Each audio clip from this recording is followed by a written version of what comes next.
Donc merci à tous d'être ici. Donc en fait, je vais défiler un peu mon speech, mais je vais aussi parler. Euh, Si ça marche, la télécommande est nouvelle et il faut la brancher en fait. Ça commence bien. Hop là.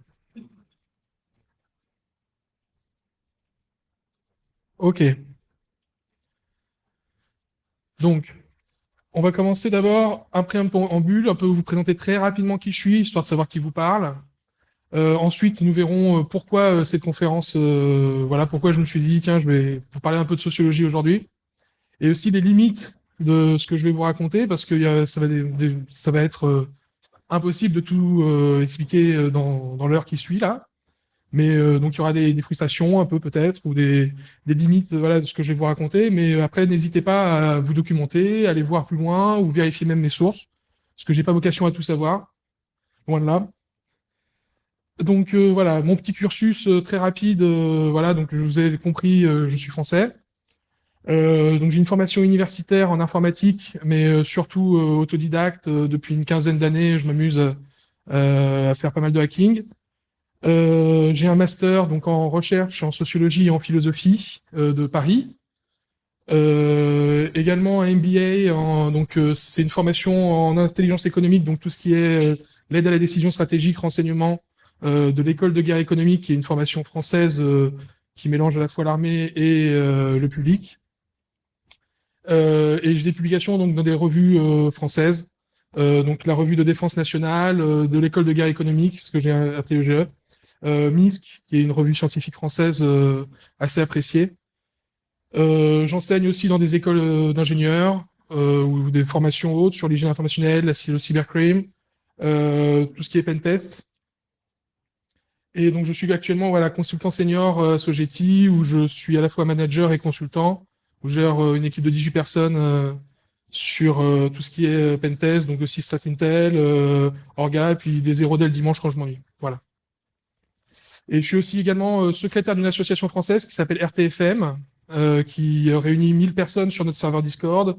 On fait un event, pas aussi grand que le Hackfest, une fois par an à Paris. Et on fait aussi des meets voilà, sur Paris. Si un jour vous êtes sur Paris, n'hésitez pas.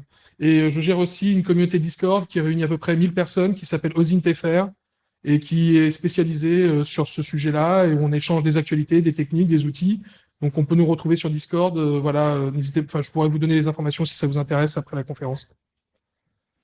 Voilà. Donc pourquoi cette conférence? Donc voilà, j'ai mis ce célèbre dessin qui résume un peu tout l'intérêt de l'OSINT. À part stalker votre petit ami, ça peut servir aussi à pas mal de choses liées à la Sécu. Donc j'aimerais initier un mouvement en fait, bon alors qu'il a déjà été initié par d'autres aussi, mais le fait de avoir une approche transversale, ne pas dire voilà ça se limite qu'à l'infosec, ça se limite que enfin on fait de l'informatique, les autres savoirs ça ne sert à rien, on voit pas trop l'utilité, etc.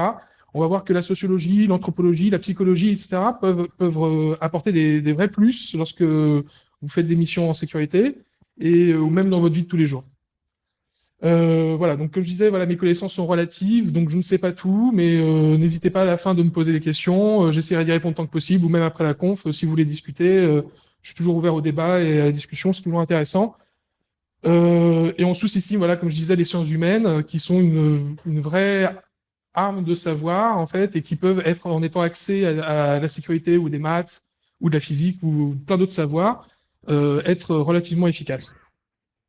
Et voilà, tenter de déconstruire les idées reçues, parce que la sociologie a tendance des fois à enfoncer des portes ouvertes, dire voilà, par exemple, je sais pas, les gens très riches réussissent mieux. On se dit ah c'est évident, oui, d'accord, mais pourquoi, pourquoi il y a ce genre de choses, pour comment les mécanismes et les lois sociales se créent. Ça peut être très intéressant et on essaiera voilà de détruire aussi certains concepts. Donc les limites, voilà. Voilà, c'est pas des mathématiques les sciences humaines. Allez pas croire que parce qu'on vous dit une loi sociale, par exemple, je sais pas, je vais prendre des exemples à chaque fois qui sont français. Hein, je suis désolé pour ça parce que j'ai pas un savoir assez large sur le Canada pour pouvoir dire, mais j'imagine que des sociologues canadiens ont travaillé aussi là-dessus. Voilà, quand on établit une loi sociale, on peut pas dire, il y a toujours des exceptions. Là, je vais vous présenter un sociologue français qui s'appelle Bourdieu. tout son principe repose sur la reproduction sociale, le fait que les gens naissent dans un milieu social et se reproduisent et sont déterminés quelque part par rapport à leurs goûts, leurs affects, les choix musicaux, les amis qu'ils vont voir, les choses qu'ils vont faire, sont déterminés socialement. Mais lui il était fils de berger et normalement il n'aurait pas dû finir. Il a fini grand professeur au Collège de France, qui est l'organisme le plus reconnu dans le savoir français académique. Normalement, il aurait jamais dû finir comme ça. Donc, il était l'exception de sa propre règle, et il y a plein de règles comme ça qui ont des exceptions. C'est pas possible de mathématiser totalement le vivant. Donc, je me base sur des textes qui commencent à dater, qui datent des années 70, mais qui restent furieusement actuels par rapport à ce qu'on peut y découvrir. Et pourquoi la sociologie existe au départ? C'est fait pour, en tout cas en France, ça a été fait pour aider les décideurs politiques à mieux comprendre la société et faire les meilleurs choix et les orientations. Par exemple, la plus grande étude qui a été au début du XXe siècle, c'est Durkheim, qui a écrit sur le suicide. On pensait que avant les gens se suicidaient parce que voilà, alors il y avait peut-être un gène du suicide, il y avait peut-être des gens naissaient et puis dans une famille où ça buvait beaucoup, donc ils vont finir par se suicider. En fait, non, en fait, on apprend qu'il y a un apprentissage, il y a des contextes, on se suicide plus l'hiver que l'été. Enfin, il y a il y a des régions où les gens se suicident plus parce qu'un contexte économique sont difficiles. Enfin, voilà, mais c'est pas des explications, voilà. Enfin, alors, il y a des usages détournés aussi. La sociologie, on n'en verra pas trop. On pourrait en voir plus, beaucoup plus, mais après, c'est à vous de faire la démarche d'aller chercher de l'information. Vous savez, à mon avis, bien en chercher.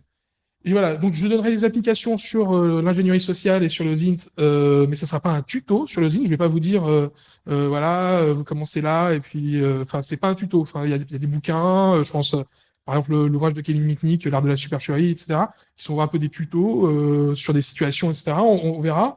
Mais voilà, je ne parle pas de techniques de manipulation pure à la sauce Smith ou sans souci, s'il y en a qui connaissent. Ce sont des techniques sur lesquelles on peut manipuler quelqu'un. Donc, en l'occurrence, là, dans la méthode sans souci, il y a la solitude, l'argent, la nouveauté, le sexe, l'orgueil, l'utilité, la contrainte, l'idéologie et la suffisance. Donc tout ça, alors c'est très utilisé par les services de renseignement, mais là, je sais pas ça que je vais aborder moi. Je vais vraiment vous parler de sociaux purs. Mais après, voilà, vous pouvez toujours vous documenter là-dessus si vous voulez mettre la pression à quelqu'un. Et voilà, comme je disais, je me focaliserai essentiellement sur la sociologie de la culture, et particulièrement sur un de ses grands penseurs, Pierre Bourdieu. Et on ne pourra pas étudier tous les champs de la sociologie. Alors, il y a la psychosociologie, c'est un croisement de psychosociologie. Par exemple, dans un groupe de 5 personnes, vous en avez un dominant, un dominé, 2 suiveurs. Enfin, il y a des groupes comme, enfin, il y a des champs comme ça. Il y a la sociologie des religions, la sociologie des cultures. Enfin, on peut appliquer ça, la sociologie, à plein de champs. Là, moi, je vais me faire la sociologie de la culture déjà, et c'est déjà un beau morceau. Donc Pierre Bourdieu, ouais, c'est pas la meilleure photo de lui que j'ai trouvée, mais voilà, je vous épargne tout Wikipédia, parce que je pense que vous êtes assez grand pour lire Wikipédia. Il est mort en 2002. Voilà, il aurait été philosophe parce qu'au départ, la sociologie, on étudiait en master spécialisé à partir de la 4e année d'études. Au départ, on était philosophe, et puis après, on faisait de la sociologie. Professeur, comme j'ai dit, au Collège de France, qui est académiquement la chose la plus reconnue. Et donc, voilà, sur une pensée marxiste. Alors tout de suite, on pense, voilà, pensée marxiste, que voilà, c'est les gars avec les chapkas et tout ça. Non, mais en fait, Marx a tout pris à Hegel, et en fait, c'est sous la logique dominant-dominé. En fait, il pense que dans le champ social des individus, en fait, dans la société, il y a des gens qui sont dominants, mais alors ça veut pas dire qu'ils écrasent les gens, ça veut dire qu'ils présentent qu'est-ce que c'est réussir dans la société. On a tous une image de quelqu'un qui réussit. Et donc, cette image qui réussit, elle correspond à des groupes sociaux. On voit un gars qui dort dehors, on va pas dire, tiens, il ressemble à il a réussi. Je dis des trucs, ça peut être choquant un peu, mais en fait, c'est pour amener une réflexion derrière. Hein. Voilà. Et donc, et même dans les groupes dominants, il y a des groupes dominés et dominants. Par exemple, un patron d'entreprise, généralement, a fait pas autant d'études qu'un docteur en économie. Donc, il est lui-même dominant économiquement, mais il est dominé culturellement. Je vais avancer un peu plus là-dessus. Mais donc voilà, différents champs l'ont intéressé. Donc la télévision, où il a montré qu'on pouvait pas transmettre de la connaissance par la télévision. parce que le format est trop court, tout ça. Enfin, je vous épargne tous les détails. L'opinion publique, où il dit que en fait, les sondages d'opinion, on peut pas, ça n'existe pas. Enfin, on peut pas, tout le monde ne peut pas penser les mêmes, ne peut pas penser une question. Des avis divergent, etc. Tout le monde n'est pas capable de forger une opinion construite. Tous les avis ne se valent pas. Par exemple, si je devais demander une question, je sais pas, sur le meilleur façon d'administrer un serveur, je pense qu'ici, il y a pas mal d'avis éclairés, mais si je demande à quelqu'un dans la rue, peut-être son avis vaudra peut-être un peu moins. Enfin bref. L'objectivité des chercheurs en sciences sociales, en sciences, il a montré que, en fait, voilà, qu'on pense être la science qui est neutre, en fait, est le résultat de groupes sociaux. Un chercheur qui n'est pas très aimé dans son labo de recherche, peut-être on mettra moins en avant ses recherches, ou il aura moins de financement parce qu'il n'est pas copain, ou parce qu'il va pas aux soirées le soir avec ses collègues. Enfin voilà, il faut pas croire que le savoir est neutre comme ça et issu de plein de bonne volonté. Et la domination masculine avec tout ce qui est sur le genre, etc. Bon, ça, je vous épargne aussi tout le détail. Nous penchons sur celui de cette théorie, voilà, déterministe de la culture, des goûts et des identités. Donc, il montre que voilà, il y a une détermination par rapport aux groupes sociaux dans lesquels on est sur la culture, les goûts et l'identité. Donc, à partir de ça, je vais vous montrer les petits schémas et tout, parce que en fait, il a fait l'intégralité de ses bouquins sur des statistiques. Alors, à l'époque, c'était pas avec Excel, hein, donc c'était plus papier et main et voilà. Mais il a beaucoup, voilà. Donc, comme je disais tout à l'heure, il a été l'exception de sa propre loi. Il était fils de berger, il aurait dû finir berger normalement. Et il a utilisé énormément des méthodes statistiques, voilà, sans ordinateur. Voilà, c'est les petits ouvrages sur lesquels je me base. Je ne vais pas vous les relire, mais c'est juste pour un titre informatif, savoir que ça existe. De toute façon, il y en a, il y a tout, vous tapez Pure Audio sur Wikipédia, vous avez tout le truc. Mais voilà, c'est surtout sur le bouquin Les héritiers et la distinction sur lequel je me base. Donc voilà, en quelques minutes chrono, je vais vous présenter toute la pensée bourdieusienne. Les groupes sociaux, donc les classes sociales, voilà, dominants ou dominés, j'ai mis se distinguent des groupes sociaux qui composent la société à l'aide d'eux. Donc il y a différents trucs. Leur identité. Donc ils ont défini, un groupe social définit ce que c'est être dans le groupe. Hein, par exemple, je sais pas, les gens qui sont bouchers, ils ont une façon de parler de la viande, d'accord? Ils ont une identité propre à leur travail. Leur goût, ils vont avoir des choix, aimer des choses plus que d'autres, etc. Par exemple, si j'étais fan de black metal et que je débarque habillé en rasta, tout de suite le groupe va me dire mais enfin t'as pas les mêmes goûts que nous quoi. Leur manière d'être ou agir, ce que lui appelle habitus, donc des façons de parler, de communiquer, d'être, leur code, leurs normes. Donc bon, ça se peut se regrouper aussi, hein, voilà. Leurs références, leur histoire et leur déviance. Parce que chaque groupe social a un groupe qu'il ne considère pas comme étant qui lui est opposé, en fait. Et donc, c'est ce qui permet de délimiter le groupe social. C'est parce qu'il a des limites, parce qu'en fait, il a un extérieur, il a un autre, il a une altérité. D'accord? Et donc, il y a 4 capitaux, en fait, donc ce que vous détenez, en fait, qui vous définissent sur l'échiquier social, en fait, selon Bourdieu. En fixant les catégories socio-professionnelles. Et comme je dis bien, ce sont pas des maths. Il y a toujours une exception. On connaît toujours quelqu'un qui a réussi, mais il avait aucune chance de réussir. Mais concrètement, voilà, c'est ces capitaux-là. Donc, les capitales culturelles, ce qui peut être aussi le capital, ce qu'on sait, le savoir aussi technique que vous possédez, parce que qui avait un ordinateur dans les années 70, etc., enfin, qui pouvait s'acheter un ordinateur maintenant? Maintenant, tout le monde a un ordinateur. Mais par exemple, les gens qui ont un ordinateur dans les années 70, c'était des gens déjà qui étaient un peu plus fortunés que d'autres. Le capital économique, ce que vous possédez, ce que vous pouvez acheter, alors c'est pas que des biens financiers, hein, ça peut être une maison, ça peut être plein de choses. Le capital social, donc le réseau que vous avez, les gens que vous connaissez, voilà, votre réseau. Et le capital symbolique, qui valide un certain prestige social. Et donc, en fait, c'est les règles, les normes, qui sont pas inscrites. Et par exemple, je sais pas, quelqu'un qui vient et qui connaît pas les règles de comment on boit le thé, par exemple, avec plein de gens qui boivent du thé, va tout de suite on va toujours tout de suite le repérer comme ayant un capital symbolique faible dans la culture de savoir boire le thé. Donc, ces quatre capitaux, en fait, vous définissent sur l'échiquier social et permettent, après, on va voir, d'anticiper pas mal de choses. Donc, l'espace des positions sociales, voilà. Donc, ça, c'est un extrait du bouquin. Donc, alors, pour le commenter rapidement, donc, comme je disais, voilà, il y a des classes dominantes, il y a des classes dominées qui sont en dessous. Mais en fait, même dans les classes dominantes, il y a des dominés et des dominants. D'accord? Alors là, ça reprend le capital culturel et le volume capital global. Donc, alors comme j'ai dit, hein, voilà, c'est propre à la France, mais je pense que ça marche dans pas mal de cultures et de pays. Et puis après, je pense que des sociologues ont dû mettre à jour certaines choses. Et donc, on voit, voilà, le chef d'entreprise, voilà, généralement, il a fait des écoles de commerce, pas des études universitaires où voilà, enfin, on lit beaucoup de livres. Donc, mais il a fait des études quand même, donc il est assez élevé. Le cadre privé qui est en dessous, voilà, les professions artistiques qui ont un capital culturel élevé, mais qui sont pas forcément dans les économiques les plus forts. Donc voilà, après, chacun peut voir les différents groupes. Je pense pas que je vais rester 5 minutes là-dessus, mais voilà, c'est juste pour vous illustrer et ça va servir pour la suite. Donc, si vous êtes déjà demandé, voilà, pourquoi j'aime ce style de musique, pourquoi je suis ami avec un tel ou un tel, alors certains pourront dire oui, il y a du hasard aussi. Heureusement, il y a du hasard, hein. Sinon tout serait déterminé.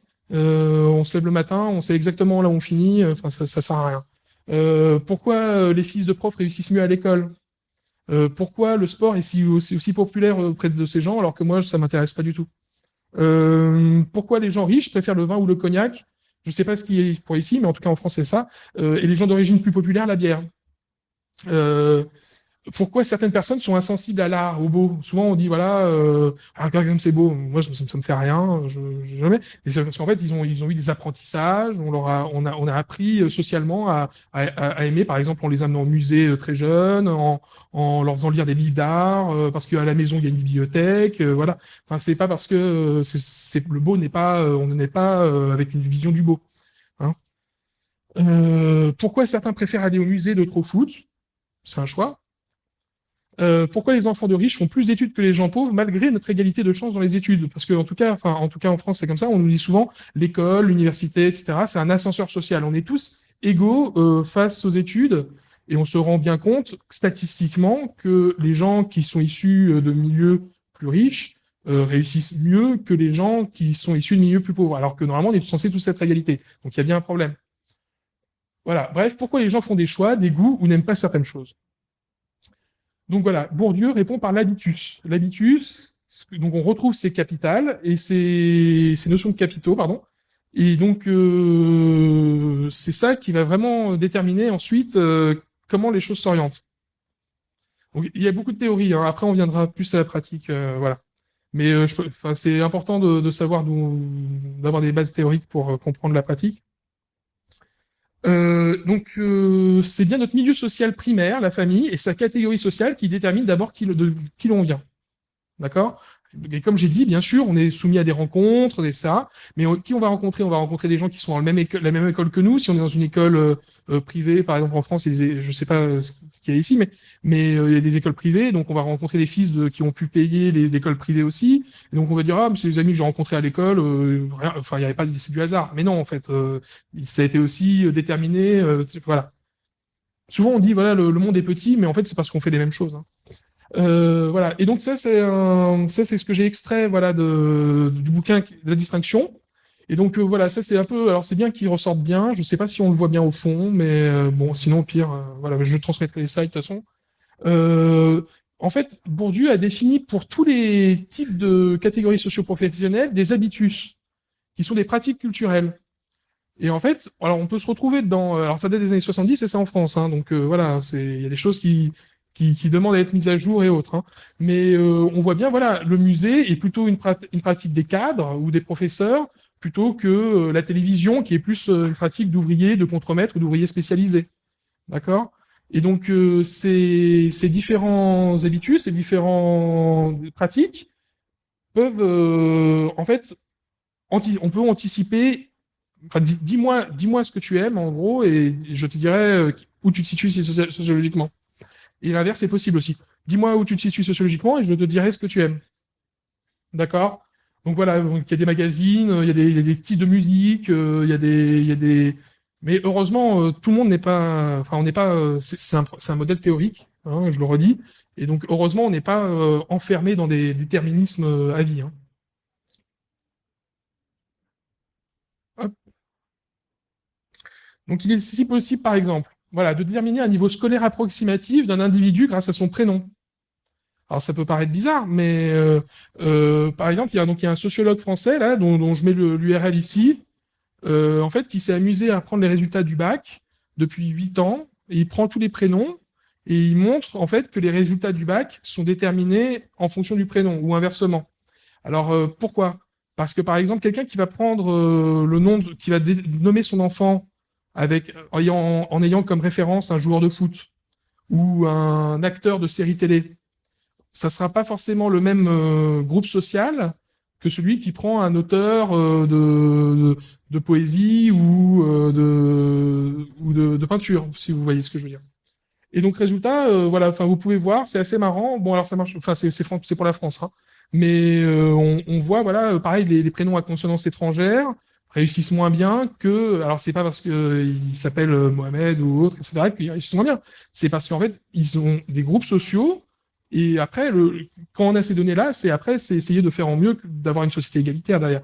C'est le but de la sociologie, hein. C'est pas d'enfoncer les gens, mais donc voilà, les résultats des bacs en fonction des donc ça veut dire que quand quelqu'un en France me donne son prénom, je peux potentiellement savoir où il se situe dans l'échiquier social. De savoir quel type d'individu nous parle, voilà, en fonction de sa maîtrise du français, donc c'est-à-dire le capital symbolique, hein, parce qu'il y a tout le monde parle français, mais après il y a différentes façons de le parler. Hein, celui de la rue, c'est pas le même que dans les grands que dans l'Assemblée ou le Sénat. Mais voilà, quel type de film ou de musique il pourra aimer en fonction de sa maîtrise du français, parce que ça va le situer sur son échiquier social. Hein, qu'est-ce qui pourrait l'intéresser? Hein, donc, je sais pas si vous connaissez un peu tout ce qui est lexicométrie ou analyse des champs lexicaux. En fait, où on peut catégoriser des discours, on analyse des discours, et en fait, on peut en déterminer, voilà, pas mal d'informations sur la personne et de faire agir quelqu'un en le dominant par la violence symbolique du langage et des habitus, par exemple. Donc après, on viendra pile pour l'ingénierie sociale, mais c'est juste pour un exemple. Une secrétaire, à part son métier, voilà, j'ai dit davantage d'habitude de remplir des formulaires. Donc elle va être plus sensible à du phishing par rapport à quelqu'un qui est, par exemple, qui est dans le bâtiment, d'accord, qui a moins l'habitude de remplir des formulaires. Ça crée des habitus en fait. Ça crée des chaînes de pensée en fait, notre travail, notre milieu social. Et il pourra voilà, il obéira plus facilement à des ordres formulés d'une certaine façon. Par exemple, via téléphone, vous lui dites il est mandatory de remplir as soon as possible le formulaire contenant les accès de votre mail. Elle sera plus susceptible de remplir ça si c'est dit d'une façon qui correspond au langage de l'entreprise. Alors que si vous lui parlez comme quelqu'un de la rue, elle se dira mais pourquoi il me parle comme ça? Il y a des symboles, une logique symbolique qui n'est pas la même. Et on peut aussi, voilà, de prédire la réussite ou le succès d'un couple. Alors, il y a American Express qui était assez fier il y a quelques années de dire qu'il pouvait anticiper des divorces. Alors, je crois que c'était 6 mois, 1 an avant, en fonction des achats des gens. Si vous achetez régulièrement des fleurs à votre blonde et que d'un coup il n'y a plus rien, American Express anticipe. De devenir professionnel chez un enfant, comme moi j'ai dit avec le bac, par exemple, on peut savoir s'il va réussir plus ou moins en fonction de son prénom, par rapport à qui il est, etc. Et aussi, voilà, d'une attaque de phishing par mail, par exemple, de prédire à peu près quel sera le success rate pour une attaque. Alors voilà, ce qu'il faut garder à l'esprit pour relativiser, parce que voilà, je vous dis, voilà, tout est écrit, tout est déterminé, machin, etc. Et je veux bien relativiser ça. Il y a autant de réalité que d'individus. Hein. Et donc les mots sont performateurs du réel, c'est-à-dire que les mots créent une réalité. D'accord? C'est par exemple si je vous parle, je sais pas, de l'Islande, d'accord? Tout le monde là dans la salle a une représentation de l'Islande, d'accord? Mais tout le monde. Et si je demande à tout le monde d'écrire sur un papier, il y aura autant de visions et de versions différentes de ce que c'est l'Islande qu'il y a d'individus dans la salle. Donc en fait, ces réalités multiples se catégorisent grâce à la sociologie et permettent d'y mettre un peu plus de sens. Mais ça ne veut pas dire qu'il faut enfermer la réalité dans des mathématiques, comme j'ai dit tout à l'heure. Et donc, bon, j'ai un peu extrapolé, mais oui, la maîtrise des sciences sociales et leurs lois rend alors possible de prévoir une orientation potentielle de ces réalités multiples, de savoir à peu près, voilà, suivant qui vous êtes, vous allez penser à l'Islande de telle façon à peu près. Parce que vous avez plus de chances d'avoir voyagé, parce que vous avez plus de chances d'avoir lu des livres, ou parce que, voilà, enfin, par rapport au parcours, mais par rapport à la catégorie sociale aussi. Et donc, oui, j'avais mis entre parenthèses, voilà, enfin, quand on dit les mots sont performateurs du réel, ça vient de la philosophie indienne. Ça, souvent, on dit la culture européenne vient des latins et des grecs, mais les latins et les grecs se sont tout piqués à l'Inde. Si vous faites de tout ce qui est étude des mots, en fait, on parle de langage indo-européen quand on parle de langue, parce qu'en fait, la philosophie indienne, c'est elle qui a donné ça. Et voilà. Enfin, je ne vais pas trop extrapoler là-dedans, parce que sinon, et donc oui, nous sommes toujours déterminés, mais il y a toujours des échappatoires. Hein, et puis plus vous connaissez les règles sociales, plus vous pouvez jouer avec, plus vous pouvez leur orienter les choses comme vous voulez. Et sinon, oui, voilà, sinon il faut avouer, la société serait bien triste, tout serait prévisible. On vivrait, toi tu nais comme ça, donc tu vas finir comme ça, et tu feras, voilà. Heureusement, on peut se détacher de ça, mais il faut, voilà, il y aura plus de création technique ou artistique, il y aurait plus d'innovation si tout était écrit. Et donc, souvent, on parle de sociologie, anthropologie, psychologie. On dit en France, en tout cas, on appelle ça les sciences molles. Et à la place, et les mathématiques, la physique, se sont dit des sciences dures, d'accord. Et alors, faut obliger que l'anthropologie, au départ, c'est la recherche de l'universalité, c'est-à-dire, c'est comparer les sociétés entre elles pour savoir ce qu'il y a de commun entre l'être humain. Et pour l'instant, ils n'ont jamais trouvé, voilà. Parce que voilà, on pourra en discuter très longuement avec un café. Mais voilà, ça fournit des savoirs essentiels à de bons scientifiques et pour une compréhension de la société dans son ensemble, de ses actes, de lui-même. Et tous les grands scientifiques, je pense à Descartes ou des gens qui sont très connus scientifiquement, etc., ont fait, avant, dans leur éducation, faisaient ce qu'on appelait leur humanité, où on leur apprenait le latin, le grec, la philosophie, bon, pas de sociologie à l'époque, mais enfin, ce qui y ressemblait. Et en fait, on a tendance actuellement de détacher et de séparer les savoirs et les connaissances, de dire voilà, tu fais de l'informatique, donc toi, ce qui t'intéresse, c'est que le code. Non, en fait, il y a pas mal de choses qui pourraient vous aider à plus vous aurez de connaissances, plus vous serez meilleur acteur sur votre vie. C'est pas des conseils de vie hein, que je donne, mais c'est voilà. Bon, allez, on va partir à plus concret, ok? Parce que là, j'ai fait pas mal de théorique, j'ai réussi à pas endormir tout le monde. Donc, sur un plan technique pur, ingénierie sociale, ok. Voilà, donc il faut se documenter avant de réaliser une attaque, se documenter sur la psychosociologie, par exemple, de sociologie des groupes, répartition des acteurs. Par exemple, si vous vous attaquez à un groupe de 5 personnes, il faut savoir que les rôles, majoritairement chez les personnes, se répartissent de telle façon. Si, pareil, si vous vous intéressez, par exemple, à des groupes, vous faites de l'ingénierie sociale pour infiltrer des groupes, voilà, bourgeoisie, ouvriers, etc. Enfin, suivant les groupes sociaux que vous voulez infiltrer ou faire agir, vous pouvez, voilà, étudier de la sociologie et voir, voilà, quelles sont leurs habitudes, quelles sont leurs pratiques, quelles sont leurs façons de communiquer. Par exemple, j'avais beaucoup étudié tout ce qui était lié à Daesh. Par exemple, ils n'utilisent pas, vous connaissez tous Pastebin, j'imagine.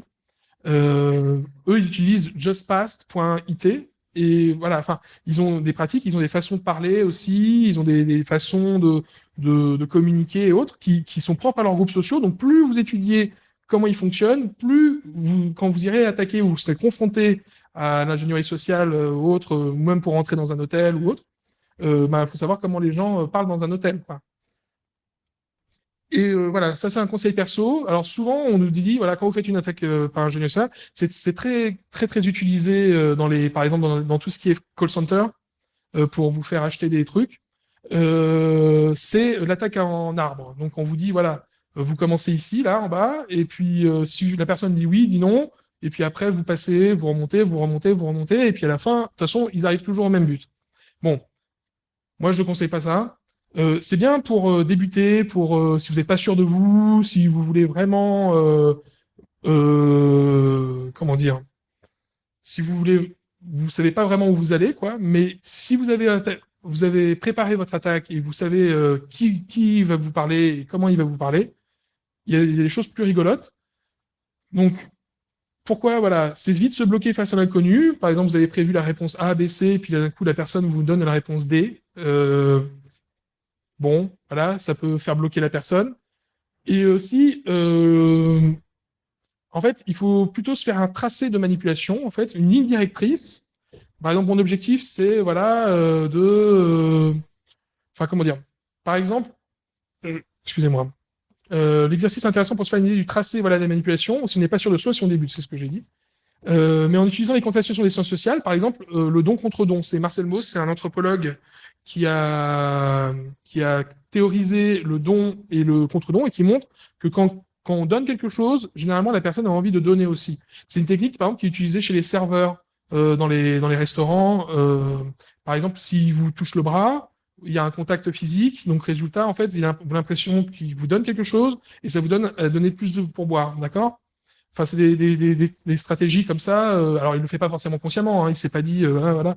Mais il y a des techniques qui vous permettent. Et avec Bourdieu, on peut justement établir des techniques de manipulation plus efficaces, puisque vous savez à peu près dans quelle catégorie socio-professionnelle se situe la personne, et donc qu'est-ce qui serait plus susceptible de l'intéresser, ou d'aimer, ou d'interagir avec. Donc, vous faites une vraie personnalisation. Alors voilà, c'est un exemple, c'est pas le meilleur, hein, comme j'ai dit. On cherche à obtenir le password de quelqu'un.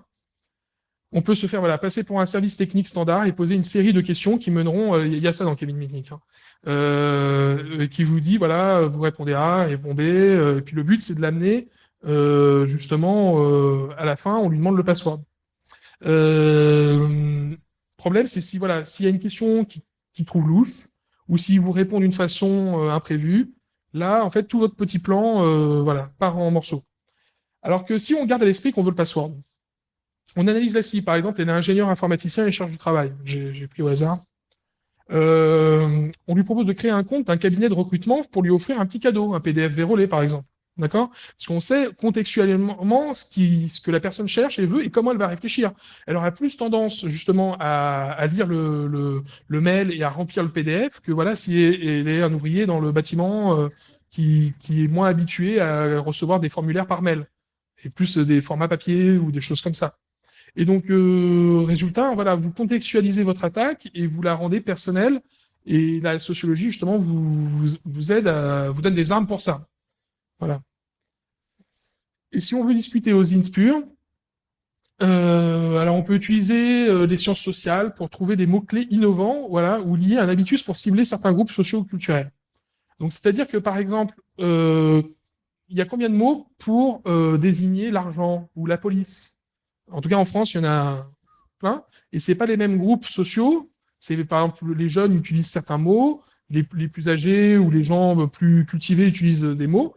Et donc, en fait, suivant qui vous catégorisez et qui vous ciblez dans vos attaques, plus vous aurez de connaissances, plus vous pourrez, enfin, je dis attaque, c'est dosing. Mais, comment dire, par exemple, je faisais de la recherche sur une personne qui était en Afrique et qui était administrateur de pas mal de sites, d'accord? Et en fait, j'ai trouvé une page avec son pseudo, et en fait, la personne se décrivait et faisait un peu de trading Bitcoin, etc., et a dit qu'elle était passionnée de monétique. Et le terme monétique, on ne le voit pas partout. Et en fait, j'ai utilisé ce terme monétique, et à partir de pas mal de recherches quand même, mais grâce au terme monétique, j'ai pu remonter à son identité réelle, parce qu'en fait, j'ai trouvé un mot ou une façon de parler, ou d'être, ou de goût, etc., qui la catégorisait en tant qu'individu. Et donc avec ça, justement, vous pouvez, voilà, par exemple, les mots pour sauvegarde, si vous allez sur Shodan et vous faites des recherches, etc., si vous cherchez backup, save, sauvegarde, sauvegarder, à sauver, to save, vous aurez des résultats complètement différents, mais qui sont tous liés à la notion de backup et de sauvegarde, et ce ne sera pas les mêmes gens qui vont les utiliser. D'accord? On peut utiliser aussi les sciences sociales pour faire des profilages psychosociologiques. Ça m'est arrivé pas mal de fois, voilà. Ce qui permet, en fait, par exemple, quand il y a des appels d'offres ou quand il y a des gens qui... Vous allez leur parler, En fait, vous savez exactement comment leur parler parce que vous êtes. Alors, ok, vous allez voir son profil Facebook, suivant ce qu'elle like, etc. Mais ça peut être aussi dans les réseaux sociaux dans lesquels elle est inscrite, les associations, les groupes, s'il a des sociétés. Enfin, c'est tout un ensemble qui fait un profilage et qui fait qu'ensuite, vous savez, vous pouvez le parler à la personne sans l'avoir jamais vue, mais en fait, vous la connaissez beaucoup. D'accord? Donc, par exemple, voilà, vous prenez deux pages Facebook random, ce que je dis, voilà, et vous comparez ce qui distingue un fan de Booba. Je sais pas si Booba est connu au Canada, mais c'est pas grave. Euh, voilà.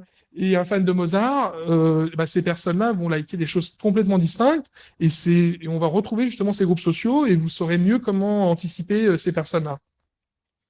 Donc voilà. Est-ce qu'il y a des questions? Je finis sans transition, mais euh, pas de questions. J'ai, je suis allé trop vite. Je sais pas quelle heure il est. J'ai 20 minutes.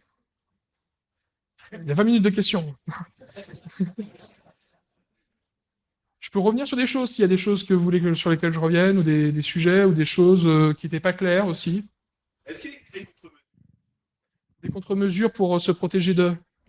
ce genre de recherche? Ben après, en fait, c'est ce que je disais, c'est que plus tu connais les stratégies utilisées par les sciences sociales, plus tu peux jouer des rôles. Parce que tu sais, par exemple, comment va se comporter, je sais pas, quelqu'un qui est fan de foot. Ben, en fait, tu peux te créer un faux profil de fan de foot parfait et donc jouer avec ça et faire que tout le monde se dira, ah, bah lui, c'est un fan de foot, il y a aucun doute, quoi. Donc oui, en fait, il y a moyen, en jouant avec, en maîtrisant ces règles sociales, de pouvoir rebondir avec. Voilà. Oui,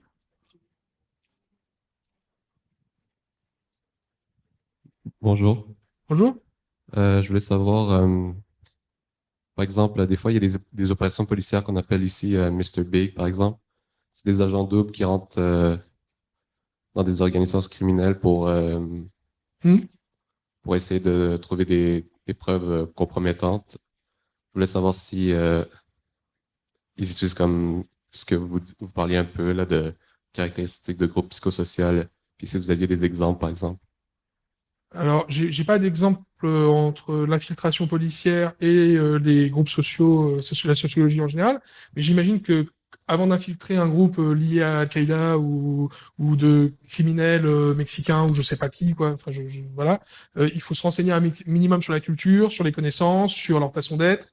J'imagine qu'il y a peut-être des anthropologues ou des sociologues qui doivent collaborer pour pouvoir aider ces gens-là à mieux s'infiltrer et si c'est pas fait, bah, ça devrait être le cas parce que voilà. Mais j'ai pas d'exemple particulier là-dessus. Non. Merci.